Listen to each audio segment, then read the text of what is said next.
Well, hey guys, it is so glad to have you join us today. My name is Clay Munkus, and I am the lead pastor here at Next Level Church. And today we're kicking off a new series that we call When God Throws a Party. Let me begin this whole thing by asking you a question. And here's the question. Do you love a great party? It's a loaded question, I get it, but do you love a great party? This is one of those questions that I know can simultaneously ignite the hearts of an extrovert and send a chill down an introvert's spine, right? For example, for extroverts, this question right here, it's almost like rhetorical. You ask that of an extrovert, they're like, do I love a great party? Like, is that even a question?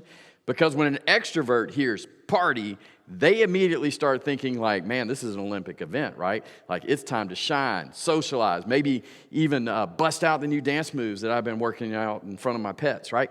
Like the inner monologue, they start saying things to themselves. Oh yeah, man, a party. Like, it's time to recharge my social batteries. I wonder how many new friends that I'm going to be able to make. And I hope there's a dance-off because I've been practicing my Dougie moves, right? How many of my extrovert friends, man, they're feeling me right now. They're like, yeah, man, that is it. If people only knew what was going on in our heads, right, when we hear the word party. Now, introverts, on the other hand, they're grimacing just hearing the word party, right? Their idea of a party might be a room full of puppies where the puppies are also introverted and prefer to read books, right? Introverts, right, am I right? The moment you hear the word party, you're plotting your excuse not to attend, right? All before the question even gets finished. Like, I'm not going to go, what's my excuse for not going, right? Well, I happen to love a great party.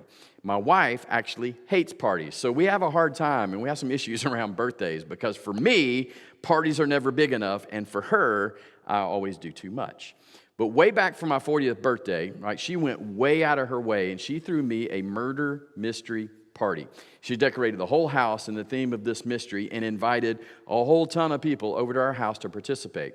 Every person had a character description, a role to play, and had to come dressed as the character and talk like that character all night. It was awesome, right? It was a great night for me. I laughed all night as I watched my friends act out this silly little mystery on a tropical island. It's a memory that will stay with me the rest of my life. But there's just something about a party, whether it's 2 or 3 people getting together for a book club, or it's 100 extroverts celebrating a big day. There is a magical element that seems to hover in the air of a party, right? It's that sense of connection, the unexpected conversations, those spontaneous moments of joy that can't be replicated in any other setting. Parties, whether big or small, are about those moments of connection. They remind us we all have this innate need to celebrate parts of our lives with other people. But did you know that God is also really big on parties? Yeah, I know, it might be surprising for you. He loves them, right? And just like us, he throws parties to mark big, important events that need celebrating. Now imagine this. God has thrown more parties than anyone could ever count. And here's the thing. The biggest parties that he throws, they're reserved for one special category, and that's what we're going to be looking at in this series. Because what God celebrates is so personal, and it's so fundamentally transformative, it outshines even the biggest parties we could ever conceive and think of, right? When we think, or when we find the heart of God, the thing that he celebrates more than anything, right? We're going to find this straight out of the mouth of Jesus in Luke chapter 15. In this chapter, Jesus is giving us a spiritual stethoscope to listen to God's heartbeat, where he reveals the thing he cares about most and the thing that God passionately celebrates. So let's jump in with Luke chapter 15, verse 1. We'll read this. Tax collectors and other notorious sinners often came to listen to Jesus teach. Tax collectors and other notorious sinners. Now, we need to stop right there and explain something. Sometimes we take a verse like this and we don't understand the importance. We don't understand the context, because in Jesus' time period, that statement right there was shocking to the original person, right? The person who was originally reading this, that audience, were like, tax collectors and sinners, not just sinners, notorious sinners. So Luke is telling us there's two groups, tax collectors, and I love how he puts it, notorious sinners. The tax collectors in that day, they were the lowest of the low, if you don't know, right? They didn't get any lower than being a tax collector, because if you were a tax collector, that meant you had sided with Rome against your own country, against the Jews. And you were working with Rome to take taxes from your countrymen and give it to Rome. And it was all known that tax collectors were cheats, because the tax collector had the backing of Rome. And since he did, what he would do is he would charge you an amount, any amount that he wanted to, over and beyond what he needed to give to Rome, and you had to pay it or be arrested. So tax collectors were thought of as notorious cheats. So the Jews, they hated tax collectors, right? They barred them from the synagogue. They were cut off from people socially. They were barred religiously. Then there were the sinners. And that term sinners, it was kind of this catch-all phrase for people who had either made some bad choices, like immoral people or prostitutes or drunkards or thieves or criminals, a whole category of people they considered low lives. Or sometimes sinners was a term for people who, because of their occupation, such as being a shepherd, they couldn't be ceremonially cleansed. So, both of these groups were isolated from God and isolated from other people. And it's these people, tax collectors and sinners, who were gathering around Jesus. In other words, I love this. People who were nothing like Jesus liked Jesus. Right? People absolutely nothing like Jesus at all, they liked Jesus. But what's even more important, Jesus loved people who were nothing like him. Jesus loved those people who were nothing like him. And if we are following Jesus' example, that's supposed to be what the church is today.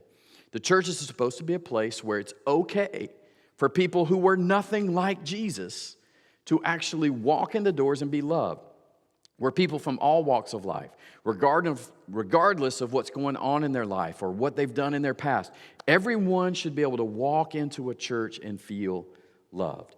If we're following in Jesus' example, the church will be a vibrant community hub where unconditional love is the norm. And we will not only preach about love and acceptance, but actively demonstrate it by creating a safe place for personal growth and spiritual exploration for everyone, including those who may feel marginalized and unwelcomed elsewhere.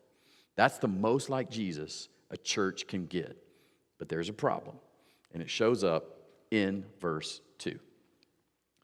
This, people hanging out with Jesus, made the Pharisees and teachers of religious law complain that he was associating with such sinful people, even eating with them. Right? The Pharisees, this is a group of people that prided themselves on their strict adherence to the law, to their Bible. And they also believed that they had perfected their religious practices. So they're thinking, we're flawless in following the rules, right? We dot all the I's, we cross all the T's. We are holy and superior to everyone around us. So from their perspective, anyone who didn't meet their standards were unworthy of their company. So they're thinking, but somehow, now if these people can reach our level of perfection, then maybe we'll let them in. But clearly, those people aren't there yet, so they can't associate with us. And yet, ironically, Jesus was often found in the company of those that they deemed unworthy. You see, Jesus was way different than the Pharisees. There was no way that a Pharisee would hang out with sinners or have dinner with a tax collector. They thought those people were bad news. They were unclean. They were off limits. They thought if they spent any time with them, they would get contaminated because they believed they were way too holy for that. They saw themselves way up high, and anyone they deemed unworthy was way down low. And man, did they ever show it. They looked down on their noses at anyone who had ever thought about eating with those kind of people. Last week, I was reading a blog about someone who had spent some time in a homeless encampment. And what they were doing, they were trying to get some of the stories from the people that were there. And while he was there, one of the things that he observed was how this group of people would panhandle for money. And most of the guys would just approach everyone that passed by. And most of the time, they wouldn't get any money. What they would get back would be like harsh looks or angry words. But there was this one guy who was different. He didn't seem to ask everyone, but almost everyone that he did ask would give him money. So this person asked this homeless man, what do you think, like why do you ask some people for money and let others just walk by? And the guy said this. He said, I look at people's faces. And if they have a no face, I just let them pass by. But if they have a yes face, I look them in the eye and ask for money. The people with yes faces seem to care. Wow.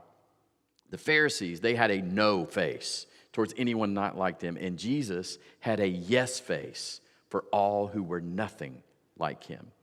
Before we get judgmental on those religious leaders, the no face, it's one of those things that's hard to see in a mirror, right? Think about it. No one ever admits to being all about the rules or thinking that they are better than everyone else. Like, you never hear a church say, yep, we're the legalistic bunch. Or you never hear a church introduce someone as the head of self-righteousness. But have you ever been to a place where you could just feel the no vibes? Where people look at you funny because you don't dress like them, you don't work the same kind of job, you don't think like them, and it's like this invisible wall of cold shoulders and disapproval. And for many, that right there is what church has become for them.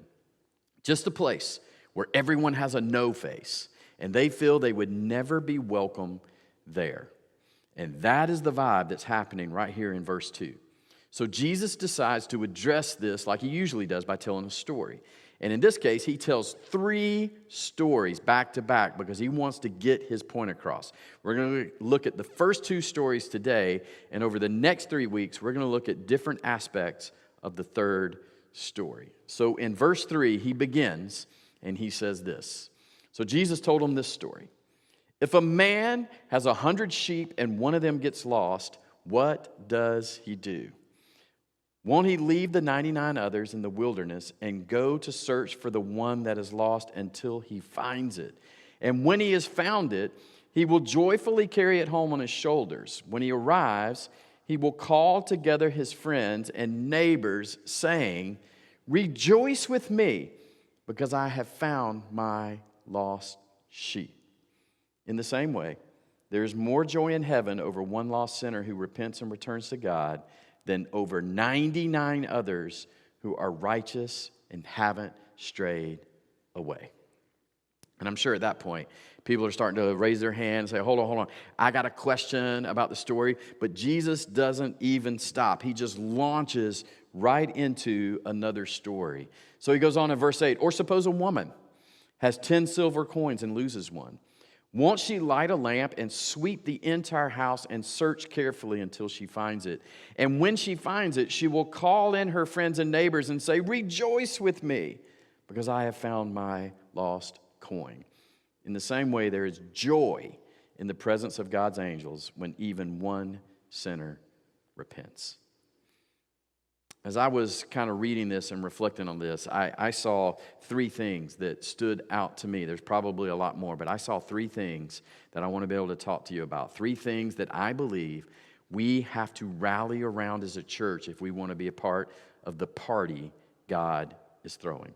And the first one is this idea, realization. Well, what do you mean by that, Clay? Like realization of what? It's really simple. A realization that something is lost. Right, the shepherd realized he had a lost sheep. The woman realized she had lost a coin. Before they could go find anything, they had to realize that actually something was lost. You ever lost something valuable to you? Like, I have probably a couple of things in my life that are really valuable to me, my phone and my wallet. And when I lose one of those, I go into absolute panic mode. Like, have you ever left your phone somewhere and then hours later, or maybe it's minutes later, I don't know, but wait, where's my phone? And there's that sudden rush of panic that hits you, and you start mentally backtracking. Well, did I leave it at the coffee shop? Did I leave it at work? Oh, no, did I leave it in the seat back of the airplane? Right? And each place you've been kind of turns into a mini crime scene with your phone as the subject of the investigation. Same thing goes for your wallet too, right? I've got a really bad habit of leaving my wallet places. So much so, I now have one with this little Apple AirTag in it, so I can always track it. It also alerts me if I'm not near it, right? But what happens if I leave my phone and my wallet somewhere? that's a disaster that I just don't even want to think about. But my point is this. When something of value to us is lost, we're not passive when it comes to finding it. We will turn things upside down if it means finding what is lost. In other words, when something valuable is lost, we search until we find. When something is lost that is valuable, we search until we find. We do this for our phones. We do this for our wallets. We do it for keys. We do it for the remote. We do it for our passwords, right? But let me ask this. When you realize something is lost, does it matter why it's lost? Right? Does it really matter why it's lost? No, it just matters that it's lost and you want it found. I'll also note it didn't really matter until you realized it was lost. Up until then, you were just unaware. So one of the points in the story that Jesus told was that the shepherd realized he had a lost sheep. The woman realized she had a lost coin. Now here's the problem. Don't miss this. The problem with the sheep and the problem with the coin is what? They were lost.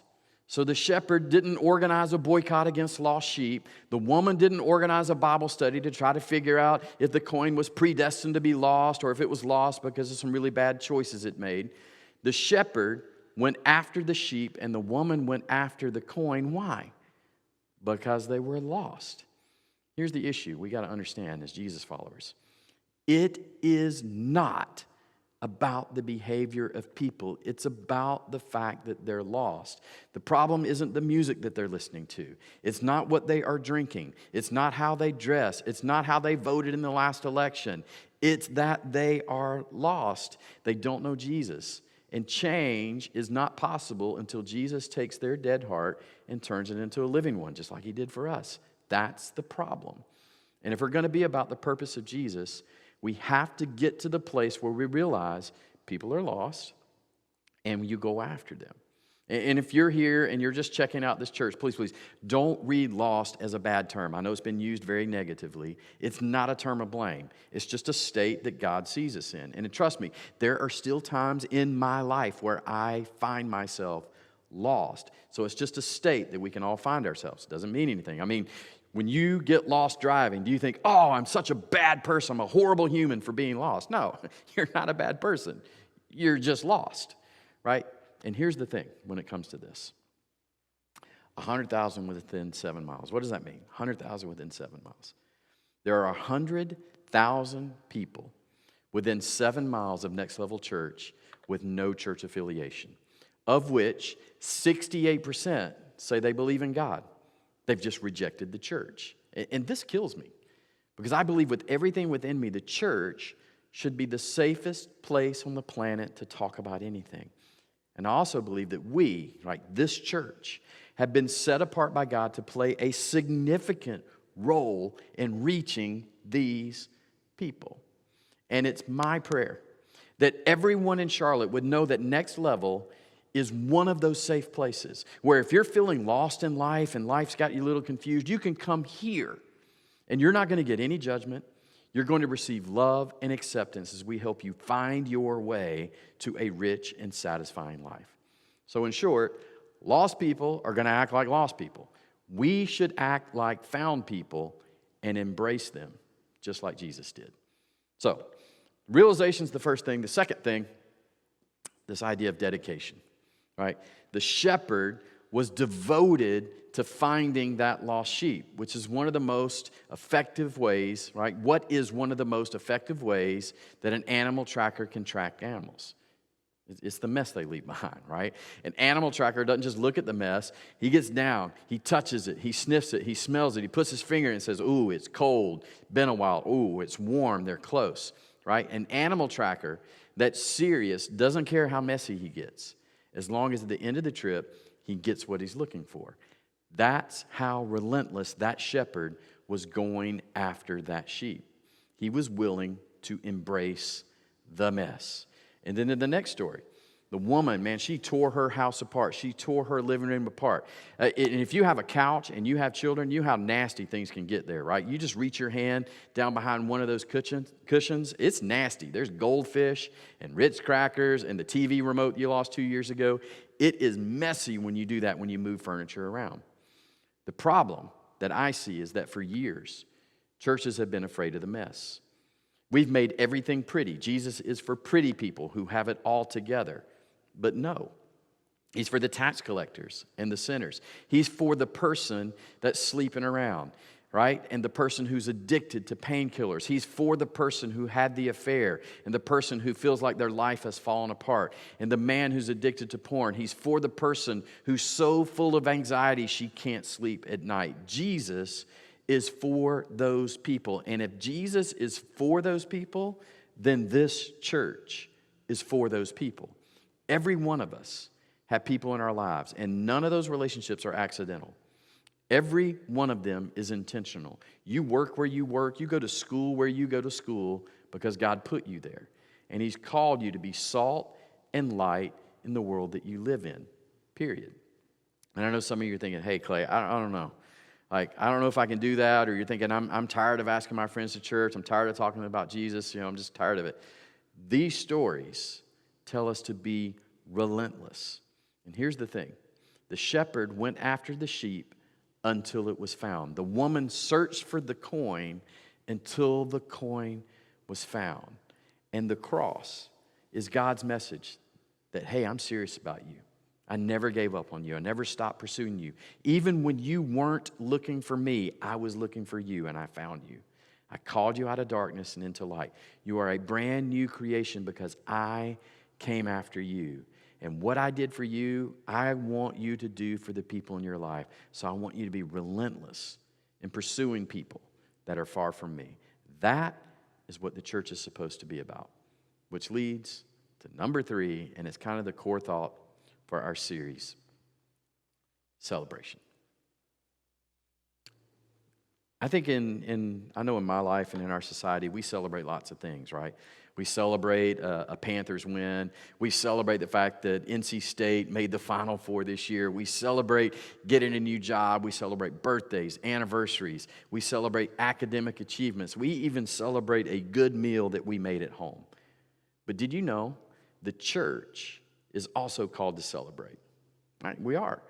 And I think the church should be leading the way in how to celebrate. I think the church should set the standard when it comes to a party because we've got a reason to celebrate. Look at these stories that Jesus tells. Each one ends with a celebration, a literal party. These aren't just happy endings. They're powerful examples of what matters most in life. Just like the shepherd who throws a party for the one lost sheep, or the woman who celebrates finding her coin. Those stories are metaphors for the celebration in heaven over one person's decision to follow Jesus.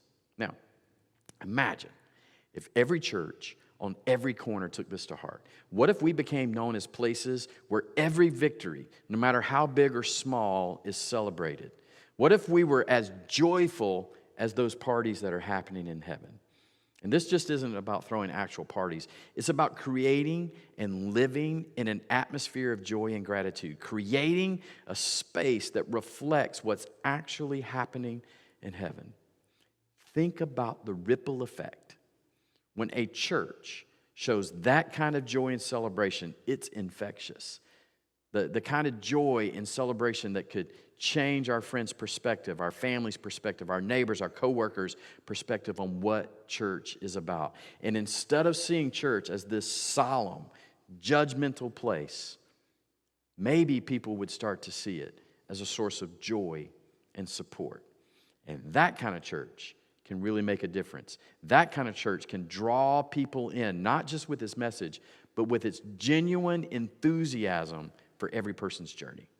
I truly believe if we align our celebrations with those of heaven, we're connecting on the deepest level with the very heart of God. And I never want to be the church that neglects celebrating what Jesus said the angels in heaven celebrate.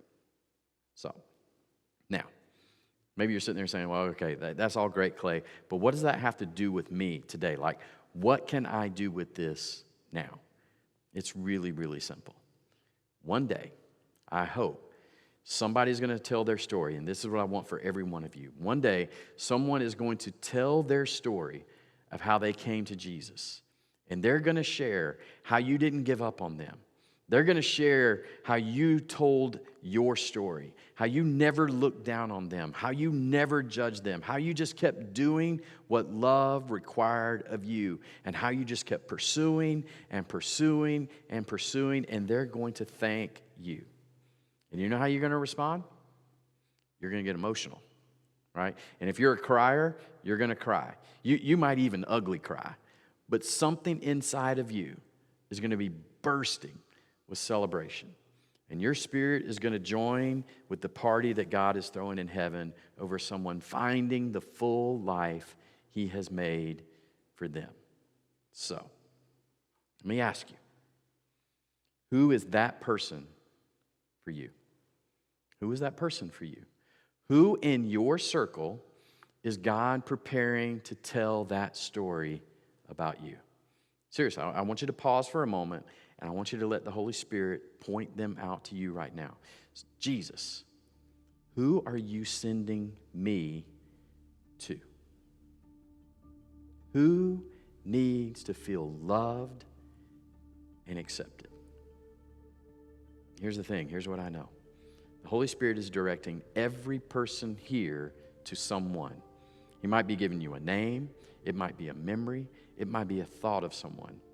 Everyone is being sent to someone. So, who is that person for you? How can you keep showing up for them in a way that is genuine and caring? Maybe you just sit and you ask and you listen to their story. Maybe you share your story of how you got through something similar. Maybe you say something encouraging every time that you see them. Maybe you sit with them as they go through headache or disappointment. And then you invite them to your church, where we, as a community of believers, can help them as well. So every chat you have, every bit of support you give, every time you invite someone to church, it's all part of the bigger picture, helping someone step into a better space. And when they finally get there, the feeling that you'll get from knowing you were part of their journey, man, it is unbeatable. It is the best reason for a party ever. So let me pray with you right now. Heavenly Father, as we go out to talk with people and share our stories, may we be as relentless as the shepherd and the woman. May we never give up on those that are around us. And Holy Spirit, thank you for bringing someone very specific to each of our thoughts today. And as I step out to share this love with that person, give me the words to speak, the right kind of actions to show what your love really looks like. Help me to be patient, kind, and understanding, always ready to listen and slow to speak. Let my actions reflect your generosity and compassion. Guide my feet as I tread paths that might feel a bit scary. I pray for courage to reach out even when it's uncomfortable. Open doors for genuine conversations and prepare the heart of the person you're directing me to be receptive to your love. God, thank you for the opportunity to join you in what you are most passionate about. May people find your real life through my words and deeds. Keep me humble. Remind me this is about your glory, not mine. And may I join in the party in heaven. Amen. Well, hey, friends, thanks for joining us today. If you think today's message might be valuable to someone you know, would you mind sharing this video? Not only could it be helpful for them, but by sharing this content as well as liking and subscribing to this channel or any of our social channels, you are helping us accomplish our mission to raise the reputation of Jesus. And along those lines, as I do each and every week, could I ask you to head over to our website, nextlevelchurch.org, and then select the give option that's there. Your faithful support helps us create content that raises the reputation of Jesus where we live, work, and play. Now, by way of benediction, let me read to you Luke chapter 15, verse 7 and 8 again. It says, "Dear friends, let us continue to love one another, for love comes from God. Anyone who loves is a child of God and knows God. But anyone who does not know God or love does not know God, for God is love. May you keep the spirit of that shepherd who throws a big party when he finds his lost sheep. Hey, have a blessed week. We'll see you back next week as we continue in our series, When God Throws a Party.